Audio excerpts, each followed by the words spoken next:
There are a couple of moments in this season that are the stupidest things we've ever done. Oh no. That's a really high bar. It's a really high bar, and somehow we dug below it into the depths of hell, went to the other side of the world, and then leapt from there. Welcome to the Character Sheet, comicbook.com's official home for all your tabletop and fantasy news. I'm Christian Hoffer, and today I'm joined by a very special guest. I am joined by one of the stars of Dimension 20, Siobhan Thompson. How are you doing today? I'm so good. Thank you for having me, Christian. Well, thank you for coming on. And we are here to talk about something that I know everybody has been looking forward to for a very long time. And many people didn't even think it was ever going to happen. And that is the junior year of Fantasy High. We're doing it, baby. It's up. Yeah, it's happening. So I guess my first question for you is, what was your reaction when they told you that Fantasy High was coming back? Well, they never told us. It's always a discussion. And one of the reasons that I think it took us a little bit of time to come back to it is, first off, it's just very fun to do new stuff. But also we just wanted to make sure, because it is so beloved, that we were telling a story that's worth telling and not just going back just because people were clamoring so much for it. So Brennan came to us with an idea. We were excited about it. And that was this sort of discussion about it. I don't know. It was fun to take a little break from Adaine. Not that I don't love her, I do, but like I said, it's really fun to explore new things. But it was really nice going back to her and seeing what was the same and what was different. And you kind of, I don't know, it's like reading a sequel to a book that you're also writing at the same time. So, with season 2 of Fantasy High, with sophomore year, it really felt like, all the plot lines had really kind of come to their natural conclusion. All the characters were left in, a pretty good place. Yeah. So, why, not to jump too heavily into spoilers, but, why the return? Like, what was like the pitch for coming back for a third year? Not to dive in too heavily for it, like what makes the third year so important to the story? Well, I think it's always interesting to go back to a story that looks like it's ended and go, oh, wait, but these people's lives have continued and will continue to continue. And we left these kids when they were 15, 16 years old. They still have 2 years of school left to go. What does it mean now to be a hero but still have to go and be a kid? And that sort of high status, low status stuff was very interesting to us. Of like, well, we saved the world twice. I still got to pass math, like it's. It feels very real. I don't know. I did have a question because when I was told I was interviewing you, I did have kind of like a weird question about Fantasy High because you're from the UK.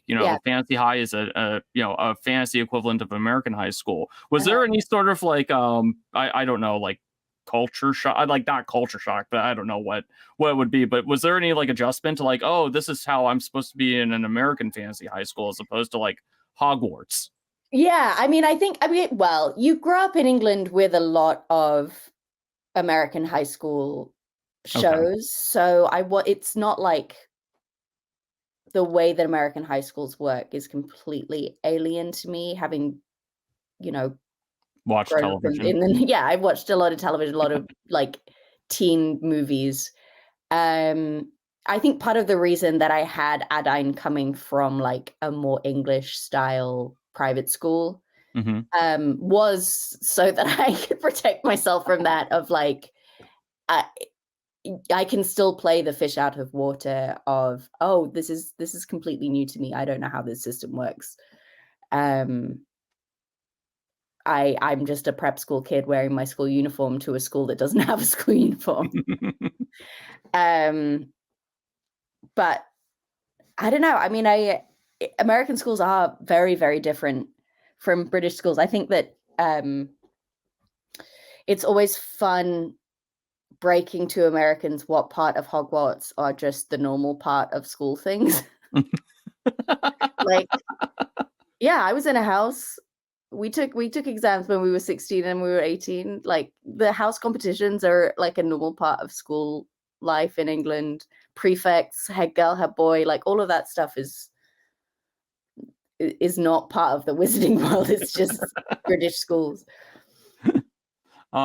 So Fantasy High was Dimension 20's very first season ever, and obviously you guys did season 2, but I one of the things I've always found really interesting about Fantasy High is that most of the cast had not played Dungeons and Dragons, and now you guys are basically professionals at it. You literally do touring shows where you play D&D. So how has your approach to your character, how has it changed since you first sat down? I think that I'm much more confident in my gameplay. But at the end of the day, D&D, like knowing how to play in D&D is just a gaming system. And all of us have been doing improv and comedy for many, many years.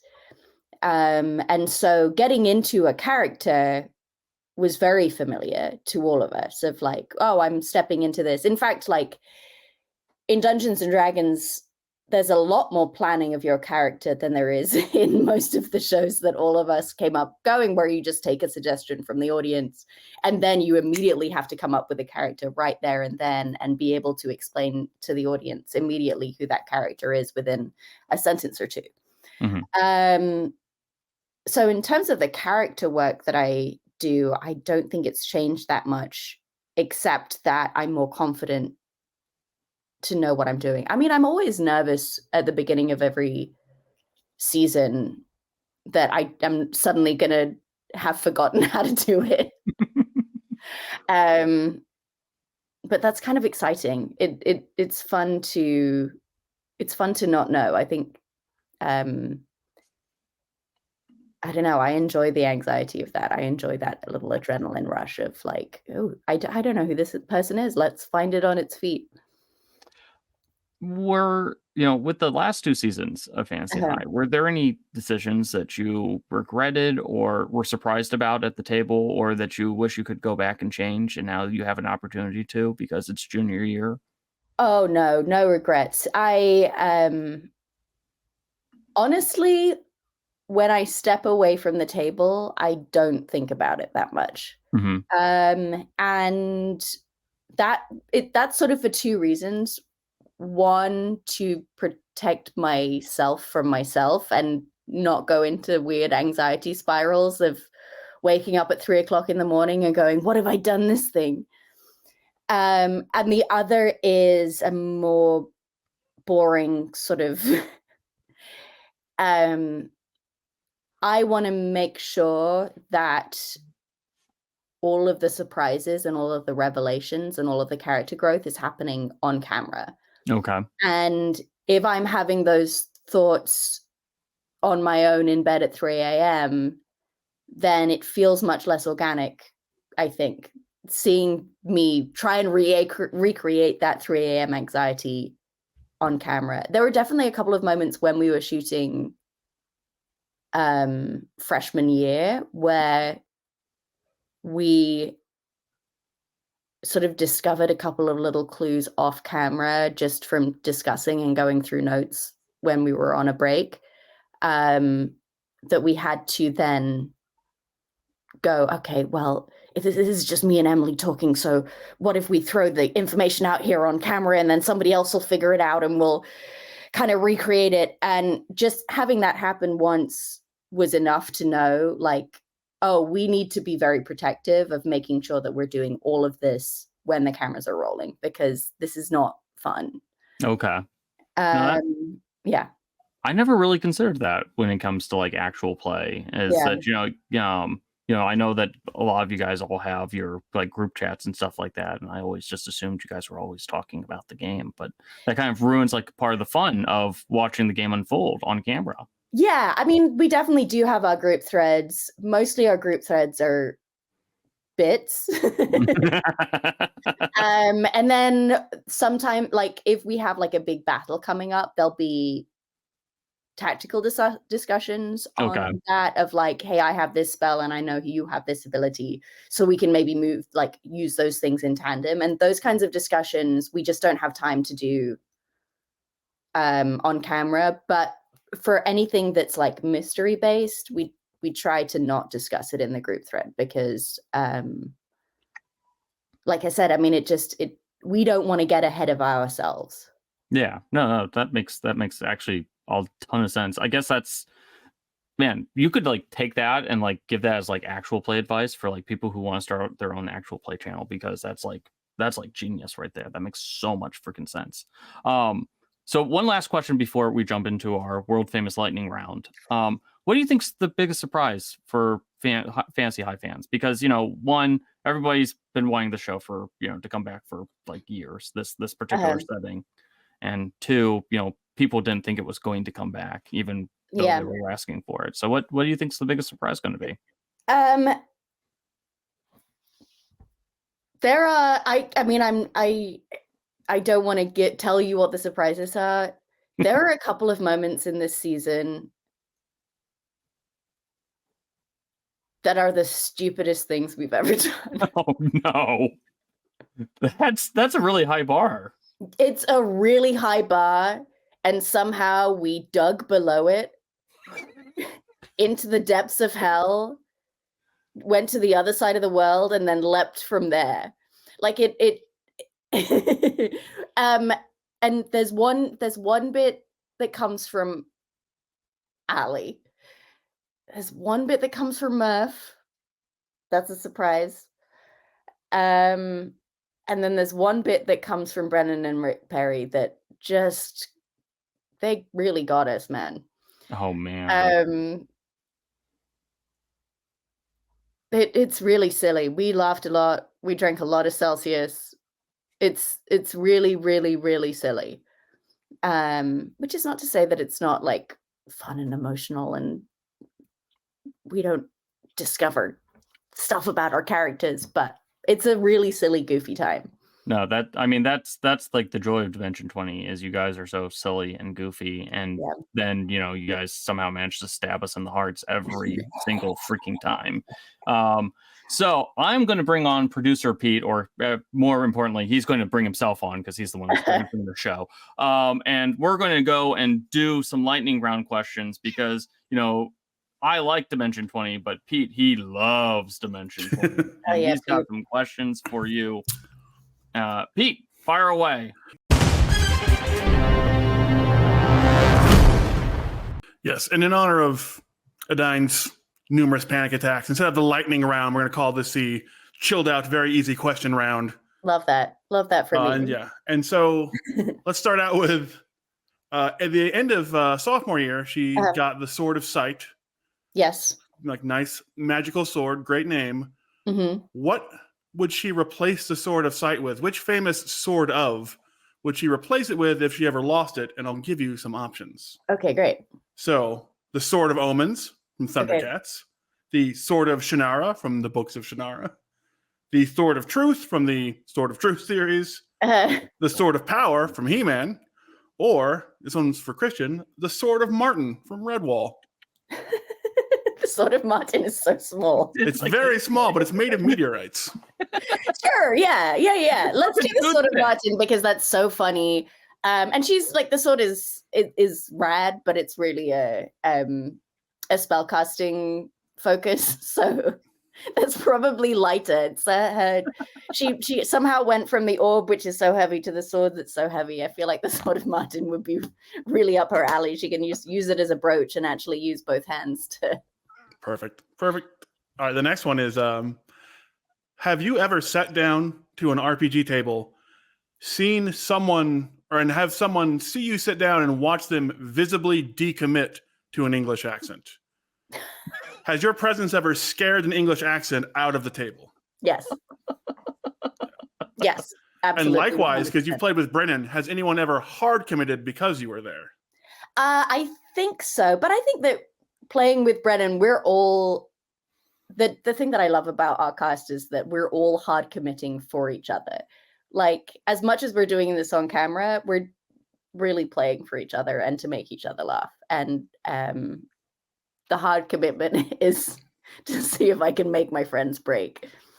All right, another really quick. choice. I have jump in. I have a quick side question. Who has the worst British accent among the cast? That's a great side question. Cast? Yeah. I think probably Ali. But Fair. I don't know if I've ever heard Ali's British accent. Oh, wait, no, I really have. Oh, of course, love. I have, and it's very bad. It's Ali. The answer is Ali. We're interviewing Ali later, and we are 100% going to ask that. Great. Nice. I'll say another multiple choice there. Adaine's dad is a horrible character. Yes. So much so that you use a spell to punch him to death at the end of season 2. So this one is, who is actually the worst dad in fantasy? And you got Angwin. Angwin's up there. Could be him. Great. You've got Sho Tucker from Full Metal Alchemist, the guy who makes the daughter-dog hybrid chimera monster. You've got Craster from Game of Thrones. You've got Firelord. The one who has like 1,000 kids. Who has 1,000 kids. He gives all his boys to the wildlings, and then So you have Firelord Ozai from Avatar. Not a out here maiming children left and right. And then a nice classic one, Denethor from Lord of the Rings. Ooh, God bless him, the tomato eater himself. Tomato eating lunatic, yeah. I mean, I gotta go with Game of Thrones guy. Craster, yeah. Just because of the amount of children that he's having and doing that too. It's the frequency problem is for me. It's a lot, yeah. Yeah. All right, and then the very last one. You've traveled on a hot dog shaped starship. You've been in a candy carriage. You've been in a cheese based boat.